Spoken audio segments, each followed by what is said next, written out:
नमस्कार, खबर दमदार में आप सभी का स्वागत है। मैं हूं नीलू। करते हैं खबरों की शुरुआत। बड़ी खबर लखनऊ से यहां पर जहां पर सपा एमएलसी अमित यादव के फ्लैट में हत्या हुई है। राकेश नाम के युवक की गोली मारकर हत्या की गई। लखनऊ के हजरतगंज स्थित लाप्लास अपार्टमेंट में देर रात हुई वारदात। बताया जा रहा है कि बर्थडे पार्टी के दौरान फ्लैट में जो थी वो गोली चली। शाहजहांपुर से सपा के एमएलसी है अमित यादव, जिसके घर में इस युवक को गोली मारी गई है। बर्थडे मनाया गया था, बर्थडे के दौरान ही गोली चली है और फिर राकेश नाम के युवक की गोली मारकर हत्या कर दी गई है। बातचीत करने के लिए ऋषभ मणि इस वक्त हमारे साथ जुड़ गए हैं। ऋषभ, अब इस पूरे मामले में क्या जो आरोपी है उसका कुछ पता चल पाया है? पूरा मामला आखिर हुआ क्या, किस तरह से इस घटना को अंजाम दिया गया?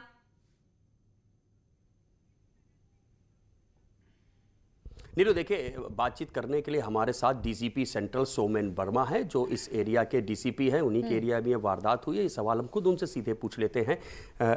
सोमेन, आप बताएंगे घटना क्या हुई है, कहाँ पर, किसका आवास है, कौन लोग वहाँ मौजूद थे? ये हजरतगंज एरिया में पड़ता है। लाप्लास अपार्टमेंट है और जो रेजिडेंशियल एरिया है, जो अपार्टमेंट है वो अमित यादव जो सपा के एमएलसी है उनका है। उसमें कल रात को कुछ 5 दोस्त, जिसमें मृतक राकेश भी है और उनके 4 दोस्त और थे, सब मिलके जो है पार्टी कर रहे थे। ये लोग बियर वगैरह भी पिए थे। उसी में से जो पंकज नाम का लड़का है, उसके पास पिस्तौल थी, जिस पिस्तौल को राकेश और विनय ने छेड़खानी कर रहे थे, उसके साथ एक्सपेरिमेंट कर रहे थे। उसी में गोली चल गई और वो गोली जाके राकेश को लग गई। बाद में राकेश की डेथ हो गई। इसमें जब पुलिस गहनता से पूछताछ किया तो ये पता चला कि शुरुआत में इनफैक्ट इन लोगों ने बताया था कि राकेश ये पिस्तौल जो है मृतक की है, लेकिन पुलिस की बातचीत और जो इन्वेस्टिगेशन है उससे पता चला ये पिस्तौल एक्चुअली राकेश की नहीं है, मृतक की नहीं है। ये पिस्तौल है पंकज की पिस्तौल है। उसके साथ साथ जो रिवॉल्वर इस्तेमाल हुआ है, जो पिस्टल इस्तेमाल हुआ है, वो फॉरेंसिक टीम ने रिकवर कर लिया है।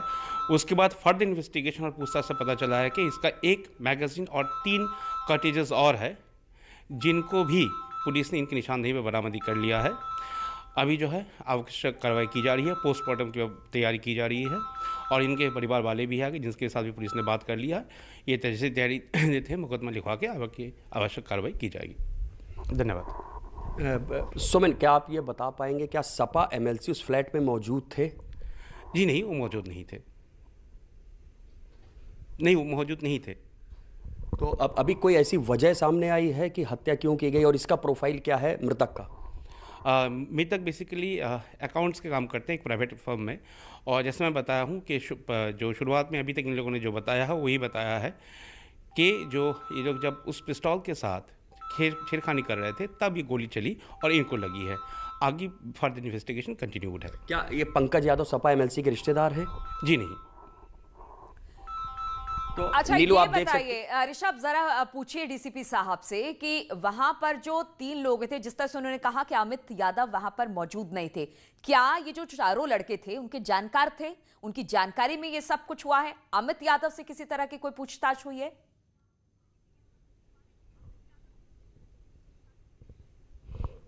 सोमेन, क्या अभी तक एमएलसी से पूछताछ हुई है? क्या उनको मालूम था उनके फ्लैट में क्या क्या हुआ है, कौन लोग वहां मौजूद थे, वो सब उनके परिचित थे या नहीं थे? जैसे मैं बताया, सुबह पुलिस के द्वारा उनको कांटेक्ट करने की कोशिश की गई है। उस समय कांटेक्ट नहीं हो पाया था उस समय, इसीलिए उनको मैसेज के थ्रू कम्युनिकेट कर दिया गया था कि आपके घर फ्लैट में ऐसी घटना हुई है। अभी हम उनसे और बातचीत करेंगे। उनकी जानकारी में था उनके फ्लैट में कौन से लोग रह रहे हैं, वो खुद वहाँ रहते थे या नहीं?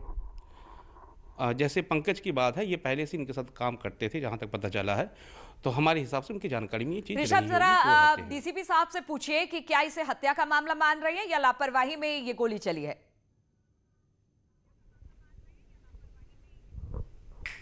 सोमेन, आप इसको भी कैसे देखते, पुलिस इसको कैसे देख रही है? सीधे सीधे हत्या का मामला है या लापरवाही? जैसे मैं बता रहा हूँ, जो शुरुआती छानबीन से पता चला है और जो इन लोगों ने बताया है, अगर और जो हमारी फर्दर इनिशियल इन्वेस्टिगेशन, इसमें यही लग रहा है कि ये इलीगल असला था, जिसको ये लोग शराब पीने के बाद इसके साथ कुछ छेड़खानी कर रहे थे, इस असला के साथ टेम्परिंग कर रहे थे, उसी में फायरिंग हुई और ये फायरिंग से इस जो मृतक है उनको गोली लगी है। तो आप हत्या की धाराओं में FIR दर्ज होगी? जैसे मैं बताया, जो भी एप्लीकेशन आएगा अकॉर्डिंगली मुकदमा लिखी जाएगी और इन्वेस्टिगेशन में जो धारा बनेगी उसके हिसाब से ही बाद में चार्जशीट वगैरह फ्रेम की जाएगी। तो नीलू, आप सुन सकती हैं, DCP सेंट्रल का यही कहना है कि जैसी तहरीर मिलेगी, मृतक के परिजन जो तहरीर देंगे, जो कंप्लेंट देंगे उसके मुताबिक और विवेचना के दौरान जैसे मामला साफ होगा उसी के हिसाब से धाराएं इसमें लगाई जाएंगी। नीलू, और अगर इस गन की बात की जाए ऋषभ, तो ये किसके नाम से थी? ये जो लाइसेंसी पिस्टल थी ये किसके नाम की थी? नीलू, देखिए बताया जा रहा है लाइसेंसी पिस्टल नहीं है, ये अवैध पिस्टल है, ये इलीगल जो कंट्री मेड देसी पिस्टल होती है वही है।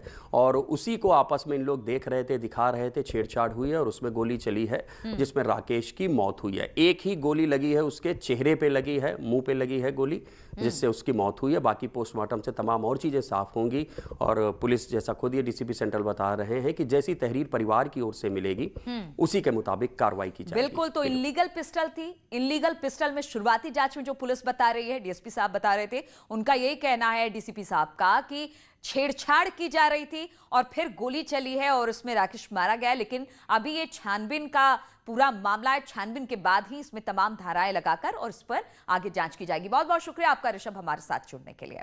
और बांदा जनपद में ट्रिपल मर्डर से सनसनी फैल गई। यहां पर मामूली से विवाद के बाद पारिवारिक लोगों ने धारदार हथियार से 3 लोगों की निर्मम हत्या कर दी। मरने वालों में एक पुलिसकर्मी और 2 महिलाएं हैं। ट्रिपल मर्डर की जानकारी मिलने के बाद पुलिस और प्रशासन के आला अधिकारी मौके पर पहुंचे हैं, मामले की तफ्तीश में जुट गई है। पुलिस ने इस घटना में शामिल 6 आरोपियों में से 2 को गिरफ्तार कर लिया है। कांस्टेबल अभिजीत उर्फ गोल्डी प्रयागराज जनपद में पोस्टेड था। वो कल ही घर लौटा था और उसने थाने पहुंचकर मामले की जानकारी भी दी थी, लेकिन पुलिस ने मामले को हल्के में लिया। पुलिस से शिकायत करने के बाद जैसे ही वो घर की तरफ बढ़ा, घर पहुंचा तो घात लगाए बैठे हुए दबंगों ने पुलिसकर्मी और उसकी मां और बहन की दबंगों ने कुल्हाड़ी और धारदार हथियार से काटकर हत्या कर दी। पता चल रहा है किसी चावल को लेकर दोनों के बीच में झगड़ा है, मगर मूल विवाद मुझे ये प्रतीत हो रहा है क्योंकि जो मृतक का घर में 2 लोग का नौकरी है, उनका घर भी अच्छा घर बनी हुई है और ये जो ताऊ का लड़के हैं ये तो बिल्कुल एक झोपड़ी टाइप के जगह पर ये लोग रह रहे हैं। उनका रहन सहन भी उसी तरीके से है, वहाँ कोई किसी का नौकरी नहीं है, वो मजदूरी करते हैं। तो हो सकता है ये जो कहीं ना कहीं ये जो संपत्ति का जो विवाद और उसका जो है वो जलसी होगा इनके बीच में, तो उस वजह से भी हो सकता है कहीं खुंदक खा के बैठे हैं ये लोग। और शाहजहांपुर से बड़ी खबर, यहां पर डायल 112 पुलिस टीम पर दबंगों ने लोहे की रॉड से हमला कर दिया। इस हमले में एक दरोगा, एक इंस्पेक्टर रमेश और एक सिपाही घायल हो गया। दबंगों ने डायल 112 की गाड़ी पर भी तोड़फोड़ की। बताया जा रहा है कि दबंग परविंदर अपनी पत्नी को पीट रहा था।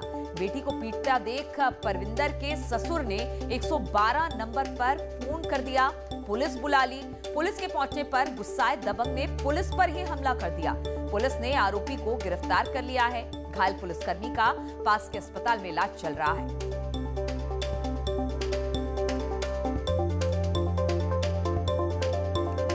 इस तरह से एक दबंग ने पुलिस पर ही हमला कर दिया, पुलिस की गाड़ी पर हमला किया, पुलिस वालों पर हमला किया। 112 नंबर डायल करने पर परिवार के लोग ही अपनी पत्नी को पीट रहा था। ससुर ने पुलिस को बुलाया। पुलिस जब वहां पर पहुंची है तो दबंग के हौसले देखिए जरा। पुलिस की गाड़ी में तोड़फोड़ की है, पुलिस वालों पर रॉड चलाया है। फिलहाल तो पुलिस कर्मी जो है वो घायल अवस्था में है, उनको हॉस्पिटल भर्ती करा दिया गया है। साथ ही इस व्यक्ति को जो परविंदर है उसे गिरफ्तार भी कर लिया गया है। और ग्रेटर नोएडा के दादरी इलाके में पुलिस और बदमाशों के बीच मुठभेड़ हुई, जिसमें 2 बदमाश गोली लगने से घायल हो गए। पुलिस ने मुठभेड़ के बाद 3 बदमाश को गिरफ्तार कर लिया। पुलिस ने इन बदमाशों के पास से एक ट्रैक्टर, 2 तमंचे, कारतूस जब्त किए हैं। इन बदमाशों के ऊपर 1 दर्जन से अधिक चोरी, लूट और डकैती के मुकदमे दर्ज हैं। घायल बदमाशों को जिला अस्पताल में भर्ती करा दिया गया है। के पास जो है एसओजी और दादरी पुलिस की बदमाशों से मुठभेड़ हुई है, जिसमें 3 बदमाश गिरफ्तार हुए हैं। 2 बदमाश के पैर में गोली लगी है। 1 बदमाश इमरान और पकड़ा गया है। इमरान पहले भी बुलंदशहर की पुलिस से मुठभेड़ में घायल हो चुका है। इनसे लूटा गया आयशर ट्रैक्टर, 2 तमंचे, ढेर सारे कारतूस, मोबाइल फ़ोन बरामद हुए हैं। शातिर अपराधी हैं। तो 2 बदमाश गोली लगने से घायल हुए हैं। बातचीत करने के लिए अमित सिंह हमारे साथ जुड़ गए। अमित, कहां पर हुई है ये घटना? ईस्टर्न पेरिफेरल हाईवे पे मुठभेड़ हुई है। ये 3 बदमाश हैं, मेवात के रहने वाले हैं। इन्होंने कुछ दिन पहले एक भट्टे पे ट्रैक्टर लूट की वारदात को अंजाम दिया था, जिसमें एक सुरक्षा कर्मी के साथ मारपीट की थी। पुलिस को सूचना मिली थी कि इसी वारदात को अंजाम देने की फिराक में घूम रहे हैं, तो देर रात इन्हें घेरने का प्रयास किया, जिसमें 2 बदमाशों को गोली लगी है। एक बदमाश मौके से फरार हो गया। घायल बदमाश को अस्पताल में भर्ती कराया। इनके पास से लूटा हुआ ट्रैक्टर तमंचा आदि बरामद हुई। चलिए अमित, तो ग्रेटर नोएडा में बदमाशों से मुठभेड़ हुई और फिर इसके बाद 2 बदमाश गोली लगने से घायल हुए, जिन्हें पुलिस ने गिरफ्तार कर लिया। बहुत बहुत शुक्रिया। और आगरा में महिला डॉक्टर की हत्या के आरोपी को पुलिस ने मुठभेड़ के बाद शुभम नाम के बदमाश को दबोच लिया है। गोली लगने से ये घायल शुभम को फिलहाल तो अस्पताल में भर्ती करा दिया गया है। बदमाश ने थाना कमला नगर इलाके में महिला डेंटिस्ट निशा के घर में घुसकर चाकू घोंपकर हत्या कर दी थी। हमले में 2 बच्चे भी घायल हो गए थे, लेकिन अब ये पुलिस की गिरफ्त में है।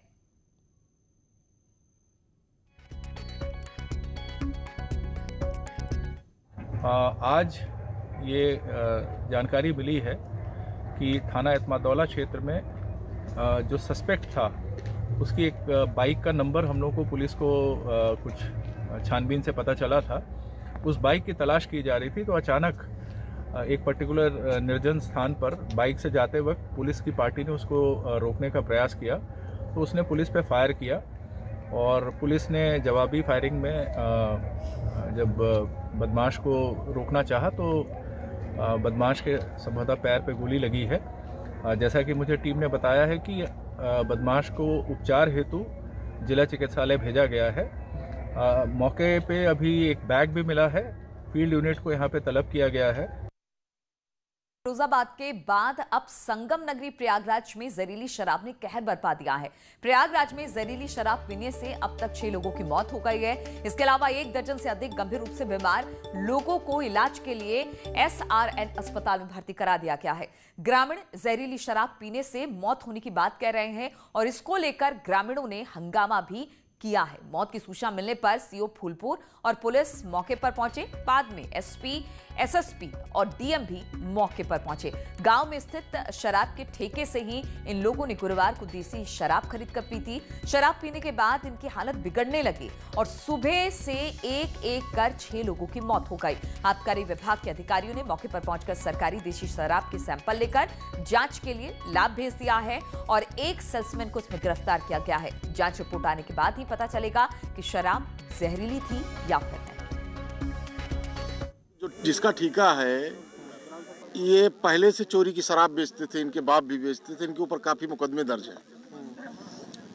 आबकारी के कई मुकदमे इनके ऊपर शराब और गांजा के दर्ज हैं और ऐसी हालत में इनको ठेका मिल गया।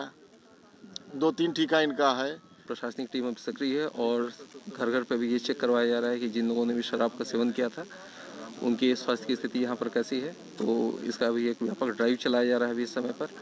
और अभी हम लोगों की कोशिश चल रही है कि यदि किसी की भी तबीयत खराब हो तो ऐसे लोगों को चिन्हित करके तुरंत उनका इलाज कराया जा सके और इसमें आगे की कार्रवाई की जा रही है। जिस जगह से इस जहरीली शराब के बिक्री की सूचना बताई जा रही है उसके सैंपल लेकर लेबोरेटरी में भेजा जा रहा है और लैब रिपोर्ट आने के बाद उसका भी विश्लेषण किया जाएगा, उससे भी आगे कार्रवाई की जाएगी। और प्रयागराज से सर्वेश दुबे इस वक्त और अधिक जानकारी के साथ जुड़े हैं। सर्वेश, अगर इस तरह के पूरे मामले को देखा जाए, जब जहरीली शराब से लोगों की मौत होती है, खुद अधिकारी भी मान रहे हैं कि जो इलीगल कारोबार करते थे उनको सरकारी ठेका दे दिया गया। कहीं ना कहीं गैर जिम्मेदाराना हरकत उन लोगों की जिन्होंने इस तरह के व्यक्ति को चुनकर सरकारी ठेका दिया।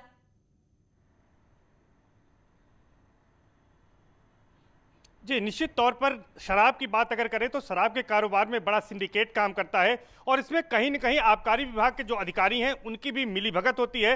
बिना उनकी मिलीभगत के इस तरह के काम नहीं हो सकते हैं, क्योंकि आबकारी विभाग की जिम्मेदारी होती है कि वो शराब की ठेकों की नियमित चेकिंग करें और कहां पर अवैध शराब बेची जा रही है या फिर जहरीली शराब बेची जा रही है उसकी समय समय पर सैंपलिंग कराएं। पेट्रोलिंग करें, क्योंकि कहीं जो है देसी शराब तो नहीं बन रही है। खास करके जो फूलपुर का इलाका है वहां पर जो है ये सूचनाएं अक्सर मिलती रहती हैं। इसके अलावा जो बॉर्डर है, क्योंकि फूलपुर के बाद जौनपुर जिले का बॉर्डर है, और अगर दूसरी तरफ देखें हड़िया की तरफ वाराणसी जिले का बॉर्डर है, भदोही का बॉर्डर है, तो इस तरह से देखें तो बॉर्डर पे जो है चेकिंग होनी चाहिए। कहीं न कहीं बड़ी लापरवाही है और प्रशासन और आबकारी विभाग, पुलिस सर्वेश इस बात को भी लेकर जब भी जहरीली शराब से मौत होती है हर बार यही किया जाता है कि कार्रवाई होगी, कुछ लोगों को पकड़ा भी जाता है, लेकिन फिर कुछ दिनों के बाद, कुछ सालों के बाद इसी तरह की खबर आती है कि जहरीली शराब से लोग मारे गए। जी, निश्चित तौर पर ये जो है बड़ी बात है। अभी लखनऊ और फिरोजाबाद में जहरीली शराब से ऐसी घटनाएं हुई थी और उसके बाद संगम नगरी प्रयागराज में हुआ है। लगता यह है कि तमाम घटनाएं होने के बाद भी जो सरकारी अमला है, चाहे आबकारी विभाग हो, प्रशासन और पुलिस के लोग हों, वो जागते नहीं है। वो इंतजार करते हैं इस तरह के हादसों का कि इतने परिवार उजड़ गए हैं जिस तरह से जहरीली शराब पीने से। गांव की अगर बात करें तो फूलपुर के अमिलिया गांव में चीख पुकार मची हुई है। तमाम बिल्कुल, तो कहा जा सकता है कि बड़ी सारी दिक्कतें होती हैं इसको लेकर, लेकिन कोई काम नहीं हो रहा। बहुत बहुत शुक्रिया आपका। उम्र छोटी काम बड़े, कहते हैं कि एक जीनियस की झलक उसके बचपन से ही मिल जाती है। वो किसी भी फील्ड में जीनियस बन सकता है, खेल में, पढ़ाई में, आर्ट में या फिर किसी और ही क्षेत्र में। वो शायद आपके पास, आपके आसपास है या फिर दूर है। अगर आप जानते हैं कि किसी ऐसे इंडियन को जो यंग जीनियस हो और जिसे आना चाहिए दुनिया के सामने, तो आज ही रजिस्टर कीजिए news18.com genius Byju app download करें और यंग जीनियस सेक्शन में विजिट करें। बायजू यंग जीनियस न्यूज 18 की एक पहल। और उत्तर प्रदेश को एक बार फिर कामयाबी का परचम लहराया है। उत्तर प्रदेश को मत्स्य संरक्षण और संवर्धन को बढ़ावा देने के लिए बेस्ट इनलैंड स्टेट अवार्ड मिलने जा रहा है। आज दिल्ली में आयोजित समारोह में उन्हें यह अवार्ड मिलेगा। राष्ट्रीय मत्स्य विकास बोर्ड यानी NFDB हैदराबाद ने मैदानी राज्यों की श्रेणी में उत्तर प्रदेश को सर्वोत्तम प्रदेश का तमगा दिया है। बातचीत करने के लिए अजीत इस वक्त हमारे साथ जुड़ गए हैं। अजीत, उत्तर प्रदेश जिस तरह से काम कर रहा है, उत्तर प्रदेश सरकार जिस तरह से कामकाज कर रही है, उसका इनाम भी अब मिलता नजर आ रहा है। देखिए, बिल्कुल नीलू, बेस्ट इनलैंड स्टेट अवार्ड में उत्तर प्रदेश को आज तमगा दिया जाएगा। बाकायदा दिल्ली में लगभग 12 बजे दिल्ली में कार्यक्रम होगा। उत्तर प्रदेश सरकार के मंत्री लक्ष्मी नारायण चौधरी और प्रमुख सचिव भुवनेश्वर कुमार इस कार्यक्रम में मौजूद होंगे। उत्तर प्रदेश सरकार की तरफ से अवार्ड लेंगे केंद्रीय मंत्री गिरिराज सिंह। इसके अलावा संजीव बलियान भी कार्यक्रम में मौजूद होंगे। और हैदराबाद की जो मैदानी इलाकों के जो राज्य है उसमें नंबर 1 संवर्धन में जो उत्तर प्रदेश है उसको पाएगा। मत्स्य पालन को लेकर, बढ़ावा देने को लेकर आपको याद होगा कि पिछली साल प्रधानमंत्री ने प्रधानमंत्री मत्स्य योजना शुरू की थी उत्तर प्रदेश से समेत पूरे देश में, कि मत्स्य पालन करने वालों को, विशेष तौर पर मछुआ समुदाय को आगे तरक्की दी जाए, उनको कौशल विकास के साथ साथ उनकी आर्थिक आय बढ़े। तो मत्स्य पालन के क्षेत्र में उत्तर प्रदेश ने देश में सबसे अच्छा काम किया, इसलिए बिल्कुल सबसे अच्छा काम किया और इसी काम का अब इनाम मिल रहा है। आज दिल्ली में इसका पुरस्कार दिया जाएगा उत्तर प्रदेश को। बहुत बहुत शुक्रिया अजीत। तो इसी के साथ इस बुलेटिन में फिलहाल इतना ही। रुकेंगे छोटे से ब्रेक के लिए, लेकिन ब्रेक के बाद भी खबरों का सिलसिला जारी है।